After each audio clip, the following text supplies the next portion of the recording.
আহ, ও যা ট্রিটমেন্ট করে আসছে বা দেখে আসছে সব কিছুই আপাতত আলহামদুলিল্লাহ ভালো, খুব বেশি হতে সময় লাগবে না। সব কিছু তারপরও ওর উপর নির্ভর করতেছে। আমি জানি ও মেন্টালি স্ট্রং। আর তারপরে এখানে যে এটা দেখছে ওরা, এখানে যে ট্রিটমেন্টটা করবে আমার বিশ্বাস যে খুব বেশি হয়তো 2 থেকে 3 সপ্তাহের মধ্যে এটা মানে ক্লিয়ার হয়ে যাবে। আহ, অস্ট্রেলিয়ায় টেস্ট করার একটা সুযোগ ছিল, তার ক্যারিয়ারের জন্য একটা মাইল ফলো করতে পারতো, খেলতে পারতেছে না। এই যে কোনো প্লেয়ারের জন্য খুবই খারাপ। এই সময়টা মেন্টালি ডাউন কিনা, বা আপনারা কিভাবে আসলে ইন্সপায়ার করেন এই কঠিন সময়টা? না, আমার কাছে মনে হয় যে মাঝে মাঝে এরকম একটা ইনজুর বা না খেলতে পারাটা আমার কাছে মনে হয় গুড লাক। যে নিজে সতর্ক হওয়া, কিভাবে আরো নিজেকে টেক কেয়ার করতে পারবে সে নিজেকে। যে ইনজুরটা হয়েছে, ইনজুর থেকে আর কখনো যেন না হয়, বা বিভিন্ন ইনজুর যে হয়ে আমরা পেস বলাররা হয়, সেখান থেকে নিজে কীভাবে টেক কেয়ার করবে সে নিজে থেকে এখন ওটা আরও চেষ্টা করবে যে বেশি বেশি ম্যাচ খেললেও সে যেন ফিট থাকে। এই বিষয়ে অনেক কথা বলছে আমার সাথে, এবং চেষ্টা করবে আরও হার্ড ওয়ার্ক কীভাবে করা যায় সেই বিষয়ে অনেক কথা বলছে, যাতে করে নেক্সট টাইম যেন ইনজুর থেকে ডিপেন্ড থাকে বা ইনজুর থেকে দূরে থাকতে পারে, সেই জিনিসটাও চেষ্টা করতেছে। আপনি বললেন যে সামহাও এটা গুড লাক হিসেবে কাজ করতে হবে। আপনার কি মনে হয়েছে যে লাস্ট কিছুদিন ধরে রানা যে স্টারডমটা পেয়েছে, তাতে করে সে একটু কেয়ারলেস হয়েছে, বা তার বোলিং ওয়ার্কলোডটা আসলেই বেশি হয়েছে, এমনকি আপনার মনে হয়?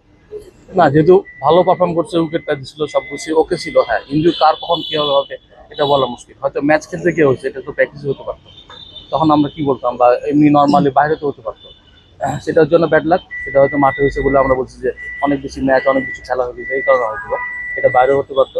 এই জন্য বলছি এটার জন্য ব্যাড লাক, সেটা যেখানে হতে পারতো। তারপরে বলবো এটা গুড লাক। সে সতর্ক হওয়ার জন্য যেসব কাজ অবশ্যই সেগুলো ট্রাই করবে এখন থেকে। আহ, আপনার দুজন আসলে দুজনেই আপনার খুব প্রিয় ছাত্র। দুজনকে আমরা আসলে অস্ট্রেলিয়াতে একদিন করে পুরো ট্যুরে পাচ্ছি না, আর একটা টেস্ট ম্যাচ পাচ্ছি না। এটা আসলে আমাদের জন্য সেটব্যাক। না, আলহামদুলিল্লাহ যে হয়তো বা আমরা জাস্ট মনে করছিলাম যে শরীফুলকে হয়তো পাবো না দুটাতে। কালকে দেখছি সে বোলিং করছে, সে ভালো আছে, এবং কথা বলছি তার সাথে, সে অনেক অনেক ফিট। আমার বিশ্বাস যে ও হয়তো বা সেকেন্ড টেস্টে খেলতে পারবে। এটা আমাদের কাছে গুড লাক যে তাকে আমরা আবার সেকেন্ড ম্যাচে আমরা পাচ্ছি। একটা একটা হাইপ ছিল যে নাহিদ রানাকে নিয়ে সবার আগ্রহ ছিল, যে অস্ট্রেলিয়ার মিডিয়া থেকে শুরু করে ক্রিকেটার এখানে যেহেতু খেলা হচ্ছে তাদের। তো সেই জায়গা থেকে মনে হচ্ছে একটু মানে কমে গেল কিনা ব্যাপারটা আমাদের। না, এটা স্বাভাবিক। যখন আমরা বা প্রতিটা দেশেই কোনো বেস্ট জন প্লেয়ার থাকে, তার উপর নির্ভরশীল করে কিন্তু সবাই কিন্তু চেষ্টা করে যে ও আছে মানে আমাদের একটা কিছু করে দিবে। তো এরকম যদি হয় যে আমরা তো এই মুহূর্তে রানার উপরে আমরা নির্ভরশীল ছিলাম, নির্ভরশীল ঠিক এরকম না, যার দিকে তাকিয়েছিলাম ও একটা ভালো কিছু করবে, তাহলে বাংলাদেশ ভালো কিছু করবে। তো এরকম যদি এরকম মানে বেস্ট প্লেয়ারটা একটা ইনজুর কিছু হয়, তখন দেশটা কিন্তু থমকে দাঁড়ায়। ঠিক জিনিসটা সবার কাছে এরকম, শুধু আমাদের কাছে না, আপনাদের কাছে তাই, বা ক্রিকেট বোর্ডও তাই, পুরো বাংলাদেশ দাঁড়িয়েছে। সমস্যা না, আমার বিশ্বাস যে থমকে দাঁড়ানো হয়তো নেক্সট যে সিরিজগুলো থাকবে সবকিছু পৌঁছে দেবে আবার ক্রিকেট বোর্ড বা বাংলাদেশ। আপনার তো পাইপলাইনের সাথে ভালো যোগাযোগ আছে, যেহেতু আপনি জি। পাইপলাইন নিয়ে কাজ করেন। এরকম বোলার দেখেন কিনা আরো, বা উঠে আসছে কিনা? না, আসছে।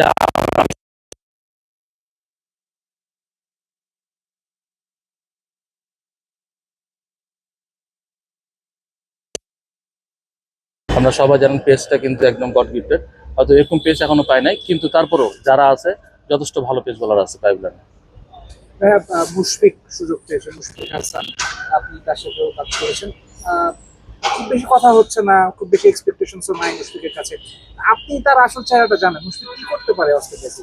না, আমি 17 দেখছি।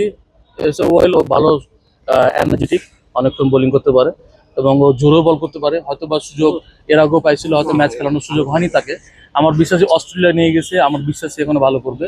আর ওই বিশ্বাসটা আছেই বলেই কিন্তু রানার যে খামতিটা আছে, হয়তো পুরোপুরি পূরণ করতে না পারলেও আমার বিশ্বাস যে কাছাকাছি একটা কিছু করবে ও।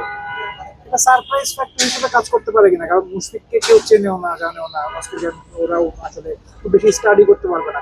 সেক্ষেত্রে ওকে খেলায় দেওয়া যায় কিনা, বা একটা সারপ্রাইজ ফ্যাক্টর হিসেবে কাজ করতে পারবে? হ্যাঁ, না, ওটাই বললাম যে হয়তোবা নাহিদরা খান্তি পূরণ করতে পারবে না, কিন্তু আমার বিশ্বাস যে ও সারপ্রাইজ কিছু একটা করবে। আমার বিশ্বাস এটা, কারণ হচ্ছে যে আমরা লোকাল ক্রিকেট যা খেলা দেখেছি, আমি লঙ্গার বাসন ম্যাচে এনসিএল খেলা দেখছি, যথেষ্ট জোরে বোলিং করে এবং এনার্জেটিক, অনেক সময় অনেক দিন অনেকক্ষণ বোলিং করতে পারে। আমার বিশ্বাস বিশ্বাস যখন তাকে খেলায় ভালো কিছু করবে ও। ভাইয়া, ইবাদত আসলে একটা সময় দারুণ সুন্দর ছিল বাংলাদেশের ক্রিকেট জগৎ করে, আসলে একটু অফ ফর্মে আসছে, মানে আসার পর এখন আসলে কেমন দেখছেন? না, অফ ফর্মে ঠিক না, ও তো অ্যাকচুয়ালি ইনজুর, আপনারা সবাই জানেন। ইনজুর থেকে কামব্যাক করছে এখন। সেই জিনিসটা থেকে যখন উঠে আসছে, নিজেকে তো একটু মাথা ওটা থাকবে যে ইনজুরি জিনিসটা।